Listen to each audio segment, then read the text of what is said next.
Բարև ձեզ, հարգելի հեռուստադիտողներ, Հայք Նյուզ լրատվականի եթերում Ազատ հարթակն է, հյուրս տարածաշրջանային հարցերով փորձագետ Կարեն Իգիթյանն է։ Բարև ձեզ, պարոն Իգիթյան, շնորհակալ ենք մեր զրույցի հրավերն ընդունելու համար։ Անդրադառնանք Սիրիայի տիրող իրադարձություններին, ինչ է այնտեղ կատարվում եւ ինչի հետևանք է ու ինչ ծրագիր իրագործեց այնտեղ Թուրքիան։ Բարև ձեզ, ես եմ շնորհակալ հրավերի համար։ Սիրիայում կատարվում այն, ինչ որ հազարամյակներ շարունակ կատարվում է մեր տարածաշրջանում ու դեռ կատարվելու է։ Թուրքիան իրականացնում է իր ծրագիրը, այսինքն Թուրքիան շատ հետաքրքիր հիմա քաղաքականություն ունի, որը միավորում է մի քանի գաղափարական ուղղություն, բայց բոլորը ծավալապաշտական են, այսինքն մի կողմից թուրքիզմն է, մյուս կողմից իսլամիզմն է ու մյուս կողմից ինչ որ չափով նեոօսմանիզմ, այսինքն իրենք զգալորեն իրար հակասող բաներ են, բայց Էրդողանը կարողանում է այնպես միավորել, որ իրար չհակասեն։ Օրինակ, Սիրիայի դեպքում մի կողմից այնտեղ թուրքեր են, թուրքախոս թուրքմաններն են ապրում, իրանք ասում են, այս մարդկանց իրանքները մենք պետք է պաշտպանենք, մտնում են, մյուս կողմից ասում են սունիներ են, մուսուլման են, մենք պետք է իրենց բոլորին պաշտպանենք, հղում տալով պատմությանը, հղում տալով նրան, որ Թուրքիան Օսմանյան կայսրությունը եղել է նաև խալիֆատ, սուլթանը խալիֆ էր, իդեպ հենց թուրքերն են խալիֆատը վերացրել, բայց դե հիմա հղում տալիս են։ Ու սուններին պետք է պաշտպանեն, այն ժամանակ դեռ որ Ասադի իշխանությունը կար։ Ու մյուս կողմից հղում են տալի եւս մեկ անգամ արդեն Օսմանյան կայսրության պատմությանը, որ այս ամբողջը եղել է Օսմանյան կայսրության մաս, մենք պատասխանատու ենք այս տարածքների համար, այս ժողովրդի համար, մեր պատմական առաքելությունը եւ այլ, այս երեքն էլ միավորում է։ Նույն այդ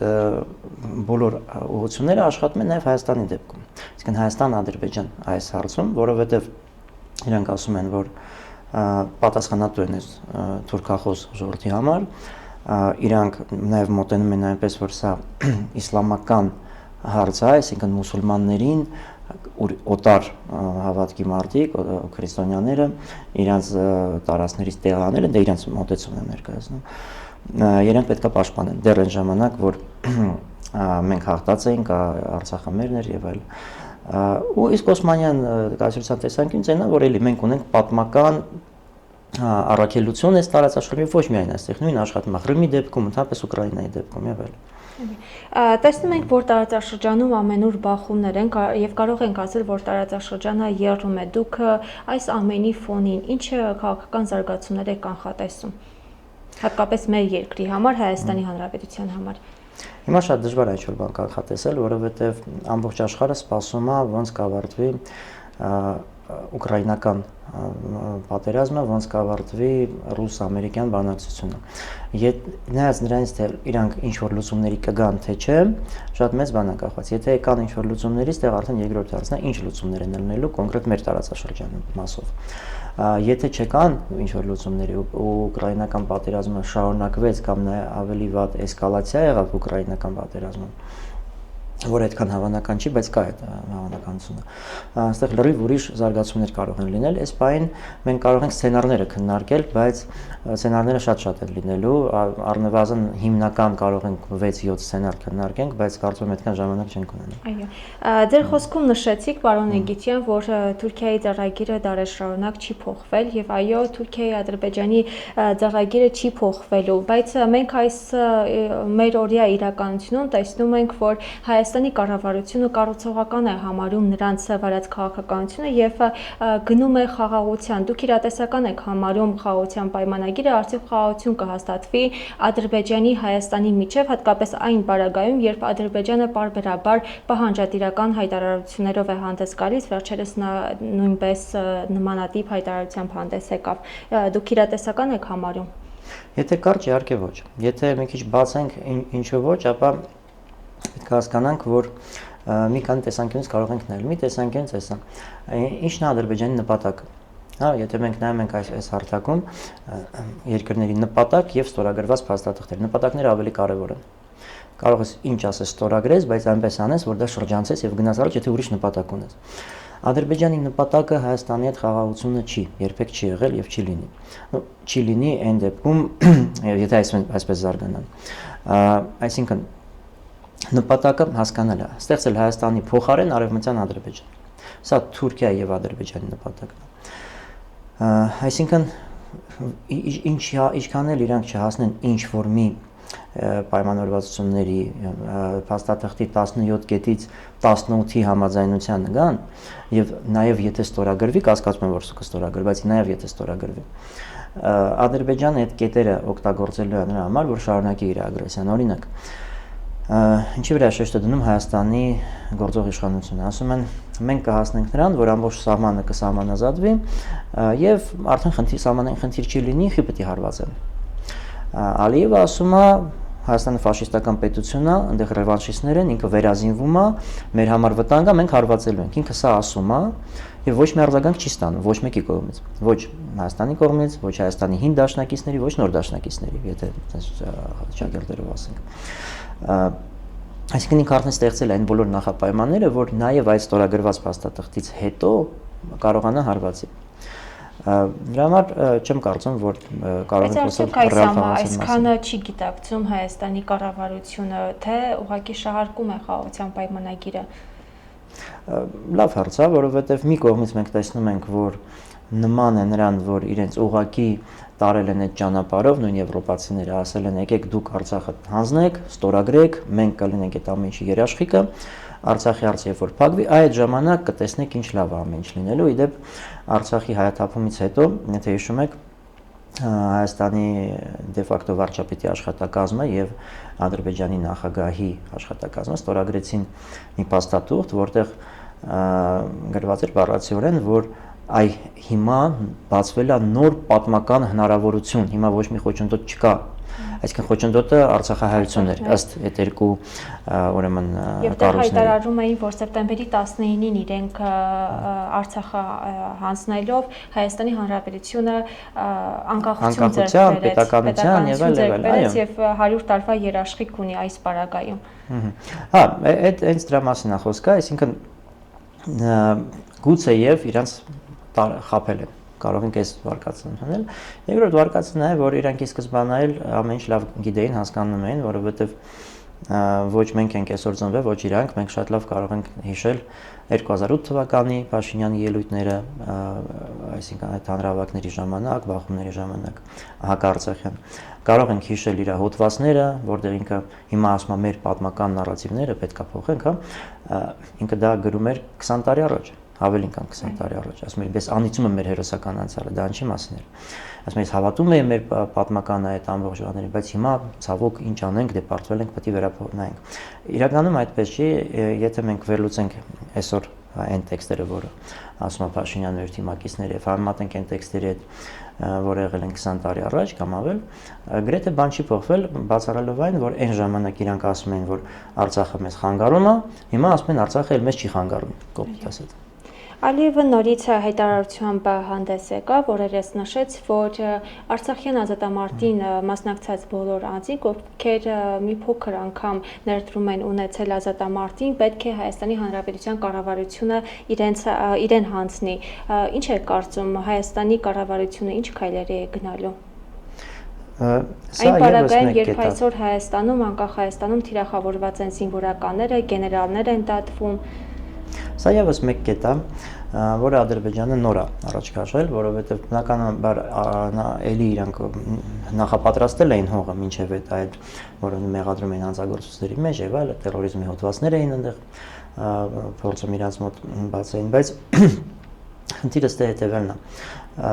Ադրբեջանը մի բան նետում է դաշտ, սկզբից Հայաստանը դե ֆակտո ղեկավարությունն ասում է, չէ, այդպես չի կարելի, հետո ասում են, հա, դե լավ կլինի, բայց մի քիչ ուրիշ ձևափոխված, ու Ադրբեջանը ասում է, էս էլ համաձայնեցվեցին, լավ, եկեք այս մյուսը փորձենք։ Ու այդպես շարունակ։ Այսինքն սա արդեն այն պայմաններից է, որը յուրաքանչյուր իրեն հարգող ոչ թե պետություն, ազգ պետք է չընդունի։ Բայց մենք հիմա այն վիճակում ենք գտնվում, որ մենք չենք կարող երաշխիք ունենալ, որ Հայաստանի գործող կառավարությունը դա չի ընդունի։ Գուցե ընդունեն այսպես, ասեն, դե եկեք դուք մեզ նյութերը տվեք, ոնց որ իրենք միշտ Ադրբեջանի յուրաքանչյուր պահանջը ձևափոխում են եւ համաձայնվում են, այսինքն ասեն դուք մեզ տվեք, մենք կքննարկենք, կտեսնենք, եթե իրականում եղել է հանցագործություն, այդ ժամանակ կանենք ձեր ասած։ Այսինքն ոչ թե դա ու այդտեղ արդեն ընտրելու են, ով որ իրենց լոյալ է, կասեն չէ, այս մարդը մեղք չունի, ով որ իրենց լոյալ չի, կասեն հա ճիշտ եք ասում, այսինքն սա մի հատ էլ միջոց է, կարող է դառնալ իշխանության համար մի հատ միջոց, ճնշել իրենց քաղաքական հակառակորդներին Հայաստանում։ Պարոն Նիգիտյան, անդրադառնանք Բաքվում տիրող դատավարությանը, այնտեղ դատվում են հայ գերիները, հայ պատանդները եւ Արցախի ռազմաքաղաքական ղեկավարությունը, ու տեսնում ենք նրանց ցուցմունքից, որ Լյովա Մնացականյանը հաստատեց, որ ինքը այո մասնակցել է ազատամարտին եւ բոլոր պատերազմներին, ու այնտեղ որտեղ որ չի մասնակցել, եթե անհրաժեշտություն լիներ, կմասնակցեր։ Նույն ձևով հանդես եկավ Դավիթ Մանուկյանը, Ռուբեն Վարդանյանը, Հացաբդուլ հայտարարեց եւ մեր բոլոր քաղաքական ղեկավարները, հա, արդյոք սա ինչի մասին է խոսում այս դատավարությունը եւ իրենց ցուցմունքը ինչի մասին է խոսում, արդյոք սա սթափության կոչ չէ մեզ Բաքվից Երևան, Հայաստան։ Այն ցուցմունքները, որ այս մարդիկ այս բանին հնչեցրել են, խոսում այն մասին, որ իրանք մինչև վերջ պահում են իրենց որպես տղամարդ, որպես սպա, իսկ եթե խոսենք դրա մասին, թե ինչ է ուզում Բաքուն հասնի այս ճակերտավոր դատավարությունով, ինքը ուզում է այս դատավարությունը վերածի ոչ միայն Արցախի ազատագրական պայքարի դեմ դատավարություն, այլ նաև Հայաստանի Հանրապետության դեմ։ Այն ամենը, ինչ որ ուզում է ստանալ Ադրբեջանը, դա նաև որ այդ ամենի պատասխանատուն Հայաստանն է, որ Արցախը ինքնուրույն չի եղել, դա եղել է օկուպացված տարածք, օկուպացիոն ռեժիմ, հենց այդպես էլ եւ իրանք գրում են, իսկ եթե այդպես է, այս օկուպացիայի համար պատասխանատուն Հայաստանի Հանրապետությունն է, իրանք սա բաց գրում են։ Այսինքն նպատակը շատ պարզ է, փորձել այնպես անել, որ Հայաստանը լինի այդ ամենի համար պատասխանատու, որը հետագայում կարա Ադրբեջանը ներկայացնի արդեն պահանջներ դատարաններում, կարա արդեն ֆինանսական պահանջներ ունենա եւ այլն։ Բայց այնտեղ նրանց ֆիզիկական կառուցվածքից տեսնում ենք, թե ինչ իրավիճակում են եւ փաստորեն Բաքուն իրենց դատարանում խախտում են միջազգային նորմերը եւ միջազգային հանրությունն էլ որևէ արձագանք չի տալիս։ Ինչու է միջազգային հանրությունը լռում։ Կարծում եմ միջազգային հանրությունը, արժեքները դա մի մեծ խաբեբայություն էր, որը 91 թվականից կամ գուցե ավելի շուտ քարոզվում էր նաև Հայաստանում, որ կան այսպիսի արժեքներ, որ միջազգային հանրությունը չի հանդուրժի, միջազգային հանրությունը այս դեպքում այնպես կան, այն դեպքում ուրիշ ձև կանի, որովհետև արգելվում է իրավունքները եւ այլն, բայց մենք տեսնում ենք, որ այդ ամենը ընդհանրապես տենց չի աշխատում։ Օրինակ, երբ որ Արցախը դեռ 91-92 թվականներին տոտալ բլոկադայի մեջ էր, սովեր, ռմբակոծվում էր Ստեփանակերտը, մարդիկ չէին կարում տներից դուրս գային եւ այլն, ինչ էր ասում միջազգային հանրությունը, ոչ մի բան։ Երբ որ Արցախի պաշտպանության բանակը սկսեց ազատագրել տարածքները, դուրս եկավ բլոկադայից եւ այլն, սկսեցին հա ՄԱԿ-ի անվտանգության խորհուրդը մի քանի հատ բանաձև ընդունեց եւ ոչ մի բան։ Այսինքն կարողանում ես ինքդ ապահովում ես քո շահերը, շատ լավ։ Եթե դրանով դու ուղիղ չես հակասում բոլոր գերտերություններին, ՄԱԿ-ի անվտանգության խորհրդի անդամներին, ստացվելու է կոմոդ։ Հիմա նույնը մենք տեսնում ենք, մենակ Հայաստանում չես ամեն տեղի ունենում, մենք տեսնում ենք Աֆրիկայում, հենց այսօր մենք մինչև խոսում ենք, մարտեր են գնում, օկուպացվում են տարածքները, մարդկանց կոտորում են եւ այլն։ Հենց հիմա Սիրիայում, դեպ Սիրիայի այս դեպք ասեմ կամ այս ողբերգությունը ինքը ինչով է մեր համար ցուցադրական այս ամենը։ Ուրեմն նոր սիրիական ուժայինները, եթե կարելի է այսպես ասել, այդ ահաբեկչական խմբերին կոտորում են ալևիներին եւ քրիստոնյաներին։ Ինչ է անում Եվրոմիությունը, որը տարիներ շարունակ քարոզում էր այդ բոլոր արժեքները։ Ինչենք մենք խոսում ենք Եվրոմիության մասին, ոչ թե ուրիշ երկրներ, օրինակ Չինաստանի։ Չինաստանը երբեք նման բաներով հանդես չի եկել։ Իսկ ԱՄՆ-ն տեսեք, Թրամփը նախընտրական իր քարոզարշավում նշել էր, որ կպաշտպանելու է քրիստոնյաներին։ Հիմա փաստորեն քրիստոնյաներին սպանում են, բայց ԱՄՆ-ից որևէ արձագանք չկա։ Թրամփը ինչու է լռում։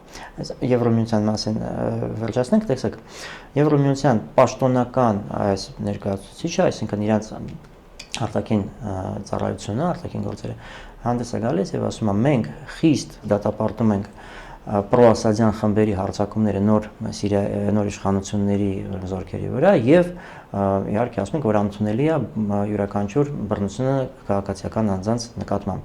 Այն մարդը, որ ընդհանրապես նորությունները չի նայելու, չի հասկանում ընդ ինչա կատարում, իր կարծիքով լինելու է այսպես, որ պրոասադյան ուժերը հարձակվել են Սիրիայի զորքերի վրա եւ քաղաքացիական բնակչության վրա, բայց լրիվ հակառակն է տեղի ունեցել։ Այս այսպես կոչված նոր սիրիական իշխանության զորքերն են կոտորում այս մարդկանց։ Եվ այստեղ ինձ թվում է կարելի է վերջնակետ դնել այդ բոլոր հայտարարությունների վրա, որ արժեքները կարևոր են, միջազգային հանրությունը թույլ չի տա, միջազգային հանրությունը այս պահին Եվրոմիության տեսքով ուղղակի կնիք է դնում այդ ամբողջ ցեղասպանության վրա։ Իդեպ Արցախի հարցում էլ այդպես եղավ։ Այսինքն Արցախի հայթափումից հետո Ալիևը գնում է Ստեփանակերտ, այնտեղ վերընտրվում է, այսինքն օկուպացված տարածքում։ Ստեփանակերտում մենք շատ լավ հիշում ենք, որ Մինսկի խմբի գրասենյակ կար ու ռոտացիոն սկզբունքով 3 մայրաքաղաքներում Երևան, Ստեփանակերտ, Բաքու մարդիկ աշխատում էին, այսինքն կարգավիճակ ուներ այդ քաղաքը ԵԱՀԿ-ի համար օրինակ, բայց տեսնում ենք, որ գնում է այնտեղ վերընտրվում է այդ հանցագործությունից հետո եւ իրան շնորհավորում են Եվրոմիությունից, Եվրոմիությունը հայտարարում է իրան էներգետիկ ոլորտում անվտանգության երաշխավոր, գլխավոր գործընկեր։ Հիմա գրեթե նույն սցենարով գնում է Սիրիայում զարգացումը, այսինքն այստեղ ուղղակի մենք պետք է ստապ լինենք եւ չխափնվենք այդ բոլոր սիրուն խոսքերին։ Այո։ Եվ ԱՄՆ-ի դիրքորոշմանը կխնդրեմ անդրադառնամ, ԱՄՆ-ն ինչու է լարում։ ԱՄՆ-ն ինչու է լռում, տեսեք, այն ինչ որ ասում է Թրամփը նախընտրական իրաճառերում, քրիստոնյաները կարևոր են։ Այո, սա պետք է մենք շատ լավ հասկանանք, ինքը երբ է դա ներքին հարց, երբ է դա դրսյաց։ Թրամփը իհարկե շատ մեծ աջակցություն է ստանում այդ քրիստոնեական զանգվածից ԱՄՆ-ի, որոնք հավատացյալ քրիստոնյա են։ Ու բնականաբար շեշտը դրա վրա է դնում, այդ մարդկանց համար դա կարևոր է ընտրությունից առաջ։ Ընտրությունից հետո արդեն գնում է լրիվ ուրիշ շահերի վրա հիմնվում քաղաքականությունը։ Իհարկե, եթե այս ինչ որ ստեղ կատարվում է Սիրիայում կամ Հայաստանում, Արցախի հարցում, ավելի հասանելի լիներ այդ լայն քրիստոնեական զանգվածի Ամերիկայի, գուցե Թրամփը ստիպված կլիներ ինչ որ բան գոնե հայտարարել։ Բայց կարող երևի թե ինֆորմացիան այդպես չի մատուցվել, այդպես այդ ծավալների չի հասել, որ ԱՄՆ-ի քրիստոնեական այդ հավատացյալ զանգվածը հասկանա եւ պահանջներ ներկայացնի Թրամփին։ Այս բան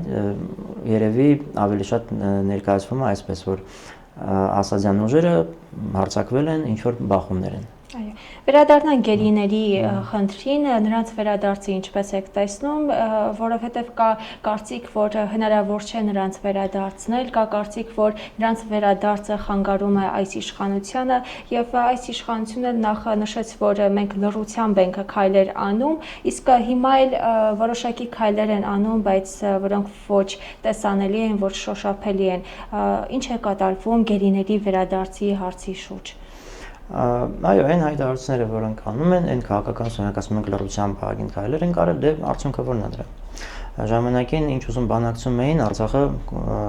հանձնեցին ի վերջո։ Հիմա ասում են մենք ինչ որ բան անում ենք, դուք չեք տենում, բայց մենք անում ենք։ Արդյունքը էլի տեսնում ենք։ Եվ այս մենակ բարոյական տեսանկյունից չեմ ասում, որովհետև այո, հասկանալ է, որ այս մարդիկ մեր հայրենակիցներն են, իրանք պայքարել են, հաղթել են ժամանակին եւ այլն,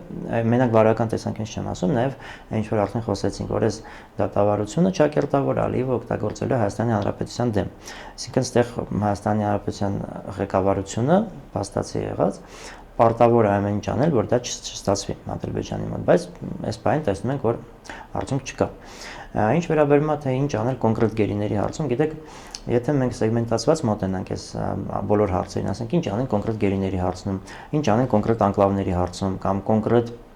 Արցախի հայերի հարցում, որոնց անձնագրերը օրինակ ճանաչել են, որ Հայաստանի Հանրապետության քաղաքացի չեն, չնայած հենց այդպես է անձնագրի մեջ գրած։ Եվ այլ, ամեն մի հարցում կարելի է շատ երկար քննարկել, ինչ որ լուծումների նաև գալ, բայց դա այդ ամենը չի աշխատի, եթե մենք ընդհանուր պատկերը չտեսնենք եւ ընդհանուր քաղաքական գիծը չհասկանանք, մենք ինչ ենք անում։ Եթե մենք պաշտպանում ենք մեր ազգային շահերը, ապա այդ բոլոր հարցերը մտնում են այդ ազգային շահերի մեջ եւ դա պետք է պաշտպանել։ Այստեղ պետք է հասկանալ, թե այդ նպատակը կա, ինչ միջոցներ դու կարող ես դրա համար գտնել։ Եթե դու չես անում այդ ամենը, այսինքն հրաժարվում ես այդ ամենի պաշտպանելուց, գնում ես լրիվ ուրիշ ճանապարհ, ասում ես սա մեր համար կարևոր չի։ Գնում ենք ուրիշ ճանապարհով։ Ուրիշ ճանապարհն են բարձ ասում, այսինքն եթե մենք կախվածության մեջ ենք իրանց ասելով Ռուսաստանից, որովհետև կա Թուրքիայի եւ Ադրբեջանի սպառնալիքը, պետք է Թուրքիային Ադրբեջանին տալ ամեն ինչ, որ իրանք ուզում են, սպառնալիք չունենալ եւ լինել անկախ։ Սա իրանց մոտեցումն է, բայց այստեղ խնդիրը ուրիշ է, որ այդ ամեն ինչը հանձնելով դու լինում ես շատ մեծ կախվածության մեջ այդ երկու երկրներից, Ռուսաստանից կախվածությունը թուլանում է, բայց մնում է, այսինքն այստեղ ոչ թե անկախություն է գնում, այլ ավելի մեծ կախվածություն է, բայց արդեն մի քանի խաղացողներից, որոնցից երկուսը քո թշնամիներն են, որոնք քեզ կոտորել են, կոտորում են եւ սպառնում են էլի կոտորեն։ Ու այսպեսով, եթե վերադառնանք գերիների հարցին, այս ճանապարհով որ գնա, ոչ մի ձև այդ հարցը չի լուծվի։ Եթե Հայաստանը ինչ որ բան Հայաստանում փոխվի եւ Հայաստանը գնա շահերը պաշտպանելու արդեն ճանապարհով, այստեղ կարելի է ահագին արդյունքների հասնել, բայց նրանց վերադարձը իրատեսական համարում եք, հնարավոր է։ Որոշակի պայմաններում, այո, որոշակի պայմաններում պետք է ստեղծել նոր խաղակարտեր, քաղաքականությունը ընդհանրապես ինքը Հայաստանում այսպես անկարգ։ Դե մենք մեր տեղում նստած ենք, մեզ էս են ասում, մենք մտածում ենք ինչ պատասխանենք, հա, մոտավորապես։ Դա այդպես պետք է չլինի։ Քաղաքական խաղացողները ստեղծում են նոր խաղակարտերը, որպեսզի չզիջեն իրանց ունեցած այն նոր բանը ստեղծում են, արդեն այդ դիրքերից սկսում են խոսել։ Ադրբեջանը դա ակտիվ անում է, այսինքն եթե Հայաստանում լինի այդտենց ակտիվ ուժեղ իշխանություն, որը կունենա ազգային նպատակներ, շատ բան հնարավոր անել, չեմ ասում, որ ամեն ինչ կստացվի, չեմ ասում, որ ամեն ինչը բոլոր հարցերը լուծվող են, բայց այսօրվա մեր իրավիճակից հաստատ կարելի է դուրս գալ։ Շնորհակալ ենք պարոն Նիգիտյան, այսքանով ավարտենք մեր հարցազրույցը։ Հարգելի հեռուստադիտողներ, հիշեցնենք, որ մենք զրուցում ենք տարածաշրջանային հարցերով փորձագետ Կարեն Նիգիտյանի հետ։